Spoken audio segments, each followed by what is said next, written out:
It's one of those things to go and look at a car like this and go, oh man, it's perfect, it's great. We don't need to do anything to it. It's a different thing when you actually start digging into it and start inspecting and looking to see what is there, what needs to be there. Smells of gasoline. Let's see what all we've got.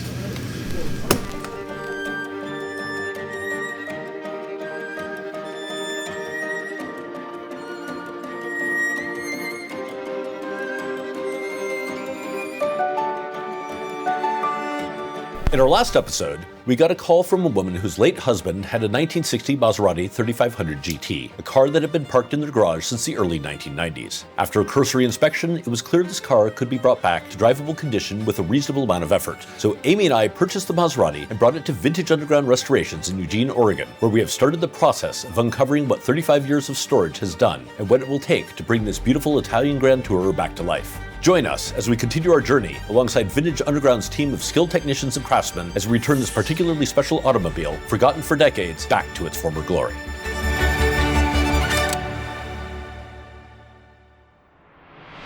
Okay, so we've got the car picked up, we've got all the parts picked up.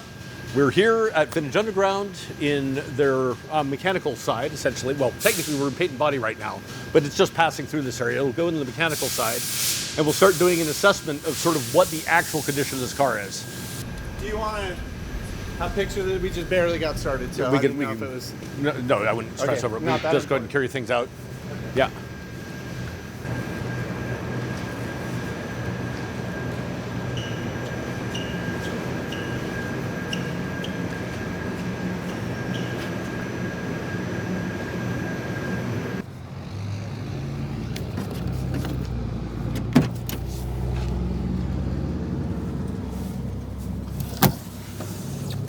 So this is technically spare glass, which is great, but I'm not going to throw it out.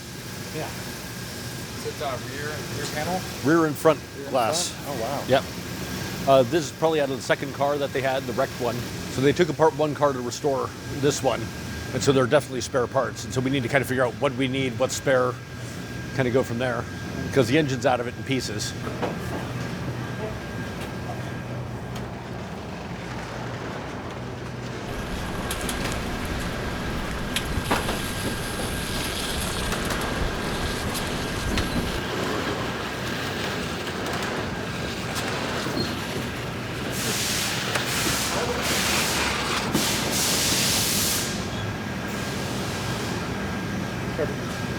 Okay, let's see what all we've got.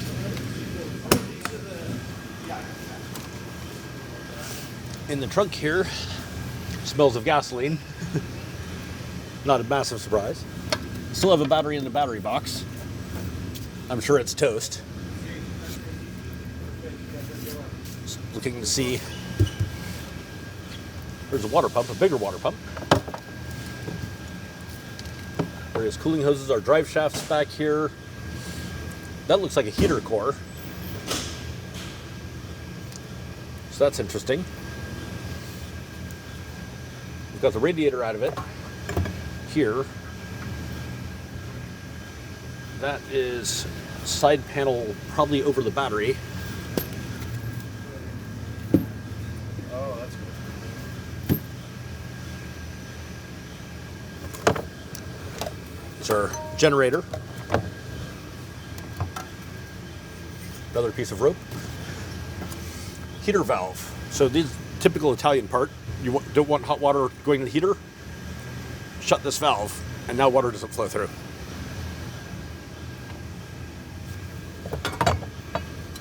There's the horns that are in the car. Stebel. Made in Italy. Those are probably the original horns, or the correct horns.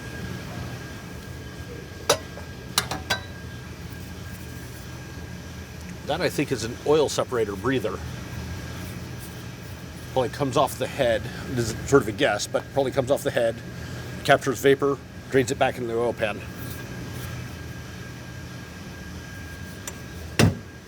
But you can see how well assembled these are. The welding and things is not necessarily the highest quality, but it's perfectly functional is what these types of things tend to be. So, and that very well could be entirely original welding, even as rough as that is. Wow. This here That's is your thermostat. So they're exterior to the engine, just in their own little self-contained thing. You see these on Ferraris and some other cars. A lot of German cars did similar types of things. And so rather than having the typical modern thermostat that we're used to, it'll have this sort of bulbous thing with a bypass, and the thermostat's encased inside. So technically you're supposed to replace that whole thing. The problem is these are getting harder to find and getting really expensive. So do what you can. That looks like a washer bottle. Original Italian text for what little text is left on it. Yellowing plastic. That's one of the problems with these plastics, is that they all yellow over time. Radiator appears to be in decent shape, although we haven't actually had it out, and I don't know if it's clogged or anything. We'll test that as part of our system, trying to figure out what needs to be done, what needs to be addressed, and what can stay the way it is. But overall, things look pretty good. Lights and all the trim are there. The lenses are a little bit cracked, but some of that's with age. Those may be available, but the housings actually look pretty good, and they're not necessarily compromised to the point that you can't leave them. This car was a European car. That outer license plate frame is an Italian-style license plate frame, held on to the body of the original mountings, and then they put a US plate through new holes drilled through the trunk lid, which I don't love doing. I'd rather build something that adapts off of what was already here, but we'll live.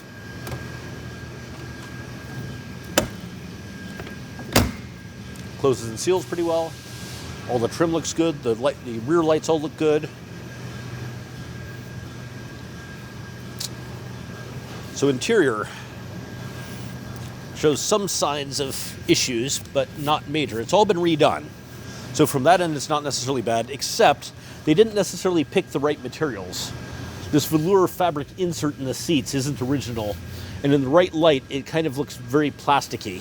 It's also obvious that something got on here at some point, something like a cat, because there are a few little claw marks in the leather at the top, which is really sad. So in the long run, I might consider looking at the interior, depending. I mean, if we get the rest of the car up to like concourse show level conditions, this is what lets it down the most at the moment.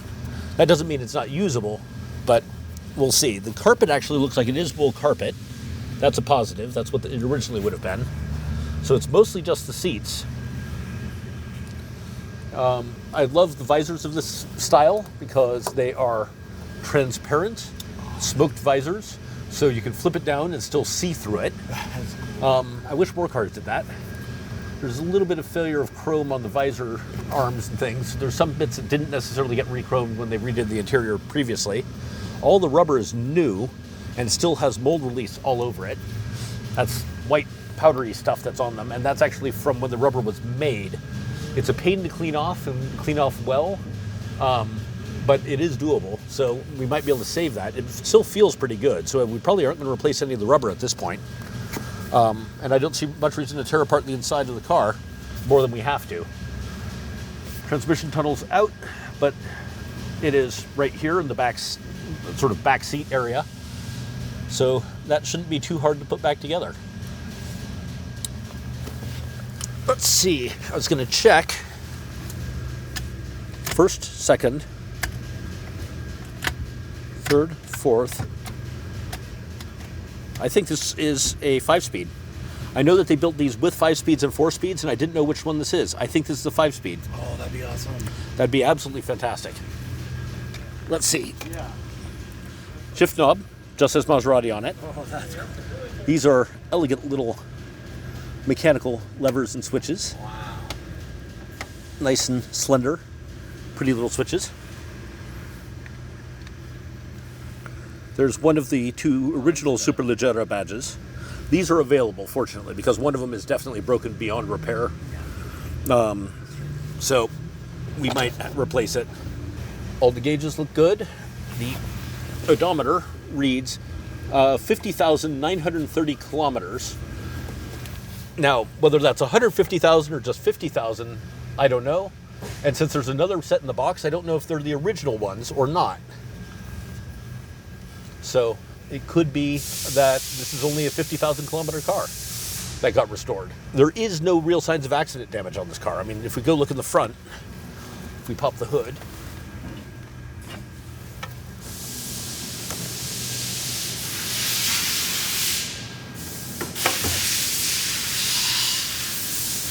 There's a hood prop. It's detached right now, but it'll stay up on its own when they're attached on both sides. But if we look down in the front here, this is our front valance panel, and it shows no signs of front impact damage. Normally, if you get any kind of front impact, you're going to be able to see that from the inside. And it does have a rubberized undercoating and things on it to some extent, which is typical, but it's not been done badly. The frame is in really good shape. The frame has been painted. The engine bay is black, as it should be. We've got the engine turn trim around the opening of the engine bay. We've got our Touring chassis number here. That's not necessarily the Maserati car number, but that is Touring's body number for the car. And that's probably stamped in other pieces like we saw in that gas flap, if we were to actually be able to like start searching for it. 6822. Yeah, the 22 matches the 22 there, the 6822. So that means this is the original hood. And these were all hand-fitted cars. It's hard to swap parts between them. So, looks like we've got a manual heater valve on here as well. So you have the valve that was in the parts inside that you can shut off, but at the same time, you've got a cable-operated valve under the hood as well. So you can turn the heat sort of off without. What else? Let's pop the fuel door. Do we have keys? That's a good question. Do we have keys to this car? I don't know that we do. I mean, that's not a deal breaker because we can get keys made. But It's kind of a pain. if we have the original keys, that's even better. In a minute. Oh, sure. Yeah, I'll come by. Already digging into my Maserati motor? Yeah, we are peeking at it. This thing Yeah. is so cool. Triple These row are awesome. timing These chain? are awesome, God. awesome engines. So basically, what Maserati was doing is that this was their Formula engine, Okay. detuned for the street. Aha. And then later on, they had the fuel-injected version of the Formula engine Okay. that they also put on these. The fuel injection destroys the road motor because in order to make it like not be on and off, they basically ran it stupidly rich all the time, and so it washed out the cylinders, and your engine would be rebuilt after 30,000 miles. Totally, that makes sense. Why you took the bell housing off the transmission? I don't know. That seems sort of odd, but Yeah. he was struggling with oil pressure was theoretically what the problem That's he right. had. It was a running, driving car theoretically otherwise. I mean, the but- crank looks good.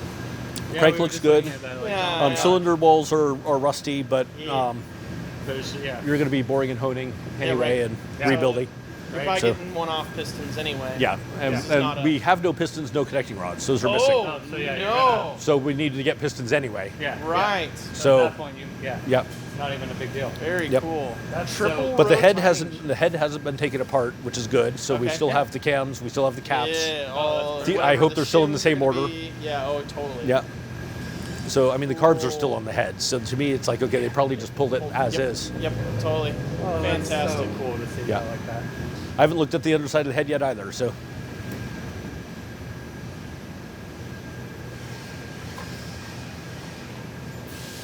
Oh, there's some are unthreaded. okay, Oh, that'd make that's more what I'm sense saying. because they They should run be the same. I'd expect them to be the same. Right.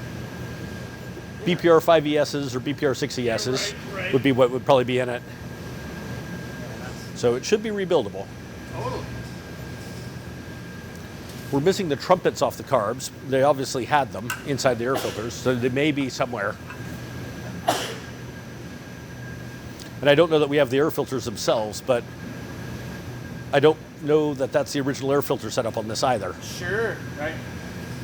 So it's one of those things to go and look at a car like this and go, oh man, it's perfect, it's great. We don't need to do anything to it. It's a different thing when you actually start digging into it and start inspecting and looking to see what is there, what needs to be there. I've got some ability to do that. I like having other sets of eyes look at it because they will also be able to pick out things that I'm going to not necessarily see or that I may miss or gloss over. So experienced techs looking at it always helps. The other thing to do is basically when it's here, we're going to have all the parts sorted through, photographed, documented so that they know what has come in. It's all going to get cataloged. It's all going to get put in the computer system as to what's here, what it is, as best we can tell. And then anything that we don't know, we'll set aside, we'll try and identify, we'll figure out what the plan of it is. On the car, we know that the fuel tank stinks. The gas in this is 40 years old, so it's going to come out We'll probably end up sending it off to be dipped to make sure that everything comes out of it, no rust, no anything left in the tank.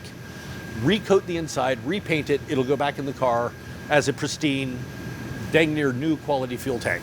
We'll get the engine part, we'll see what we have, we'll catalog what the condition is, we'll figure out what we need to do as far as how is the crank, we'll have a crank checked, kind of go through everything we need to do to make sure that the crank is solid, that the engine is solid, that we have good bearings, good caps, do what machining we have to do on the engine, find out what parts we need to order to put it back together, and basically start doing that cataloging and ordering process. On the car itself, the brakes absolutely will have to be gone through. Beginning to end, the entire brake system is going to come apart. And we're going to go from there and basically determine what can be restored and rebuilt and what just needs to be replaced. Fortunately, again, being Girling brakes, parts are relatively available. This is an early disc brake car, but it's a piston disc brake system that's fairly easy to get pistons for. And while we're at it, we might line the bores for the master cylinders so that they'd be lined in brass or stainless. We'll probably put in stainless pistons in the calipers themselves, do things to help prevent some of the rust and corrosion that, in the long run, tends to lead to these systems failing. We'll change all of the fluids, the gearbox will get drained, make sure that everything's there and solid, refill, clean the underside, make sure that we get rid of all the cobwebs and spider's nests and whatever else may be in this car, make sure no mice have moved in anywhere they shouldn't be. This is a problem with it being in a garage. When we pushed it out, I did push it over a mousetrap that it didn't have any mice in it, fortunately, but that doesn't mean that there haven't been mice in the past. We'll probably get started on the engine work first. While that's happening, we'll probably order parts for the rest of the car that we decide we need, get those on hand, and then start rebuilding systems as it makes sense. Otherwise, we probably won't take the car apart that much. This will probably stay a rolling car for the most part through the entire thing. So this won't be a fast process, but it'll be a thorough process. And at the end of it, we should have a running, driving, very good car. We'll see how it goes.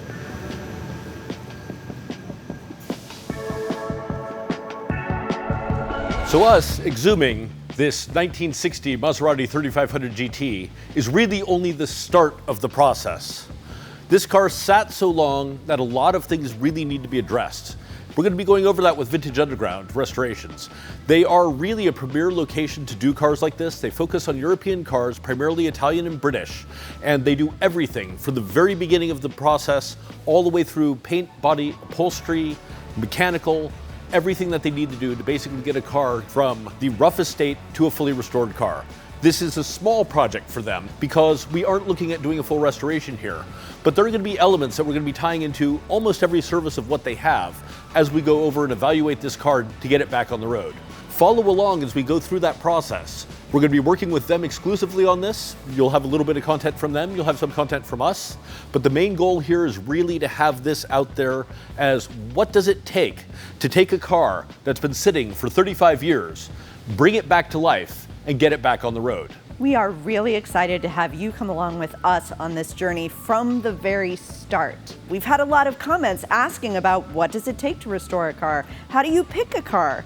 What does it take to add a car to the collection? We hope this will answer some of those questions. If you want to know more about our car collection, definitely check out hauglandcollection.com and our YouTube, Everyday to Exotic, links in the description. And if you want to know more about Vintage Underground Restorations, based out of Eugene, Oregon, check out vintageunderground.com and follow their YouTube as well. Links are in this description as well. Thank you for joining us, and we're looking forward to seeing where this car takes us next. So, come along for the journey. With that, bye! Okay, that worked? Does that work? Okay.